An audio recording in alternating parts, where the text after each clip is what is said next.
ঢাকাই চলচ্চিত্রের অভিনেতা সাইমন সাদিক প্রায় সময় বিভিন্ন বিষয় নিয়ে কথা বলে থাকেন। সম্প্রতি এই নায়ক নিজের সোশ্যাল হ্যান্ডেলে একটি পোস্ট দিয়েছেন, যেখানে তিনি লিখেছেন, ধুঁকছে দেশের সিনেমা, কাঁদছে মন, হে কথিত নেতারা, এ আপনাদের কেমন আচরণ? থাকবে শিল্প, থাকবে সংস্কৃতি, জাগবে প্রাণ, আবার ভবিষ্যৎ প্রজন্ম বলবে শুধু নেতারা ছিল বাটপার। কাকে উদ্দেশ্য করে অভিনেতার এমন পোস্ট, তা নিয়ে চলছে নেটিজেনদের জল্পনা। প্রেক্ষাগৃহ বাঁচাতে বাংলাদেশে হিন্দি সিনেমা প্রদর্শনের পক্ষে বর্তমান শিল্পী সমিতির সাধারণ সম্পাদক ও খল চরিত্রের অভিনেতা ডিপ জলের সমর্থনের পরিপ্রেক্ষিতে সাইমনের এমন পোস্ট বলে মনে করছেন অনেক নেটিজেন। সাইমনের পোস্টের কমেন্ট বক্স থেকে এমনটাই ইঙ্গিত পাওয়া যায়।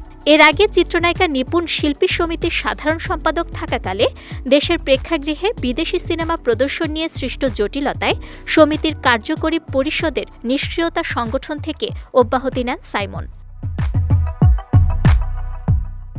সাইমনের করা ফেসবুক পোস্ট প্রসঙ্গে দেশের একটি সংবাদ মাধ্যমে অভিনেতা বলেন, আমি ভিনদেশি সিনেমা আসা নিয়ে কোনো মন্তব্য দেইনি। আমি বলতে চেয়েছি, আমাদের এতগুলো সংগঠন, এখানে সিনেমার সংখ্যা বাড়ানো নিয়ে আমাদের কোনো চিন্তা নেই। সিনেমা নিয়ে কোনো অনুভূতিও কাজ করে না। বেশিরভাগ আছে ঝগড়াঝাঁটি আর কাদা ছোড়াছুড়ি নিয়ে। চলচ্চিত্র শিল্পীর স্বার্থ রক্ষা নিয়ে কারো কোনো মন্তব্য নেই, মাথা ব্যথা নেই। একমাত্র ওয়ালটন এসি দিচ্ছে 1 বছরের রিপ্লেসমেন্ট গ্যারান্টি এবং কম্প্রেসারের 10 বছরের গ্যারান্টি। 2012 সালে পরিচালক জাকির হোসেন রাজুর জি হুজুর সিনেমায় অভিনয়ের মাধ্যমে চলচ্চিত্র জগতে ক্যারিয়ার শুরু করেন সাইমন। পরবর্তী সময়ে পোড়া মন ছবিতে অভিনয় করে দর্শকদের কাছে পরিচিতি পান এই অভিনেতা।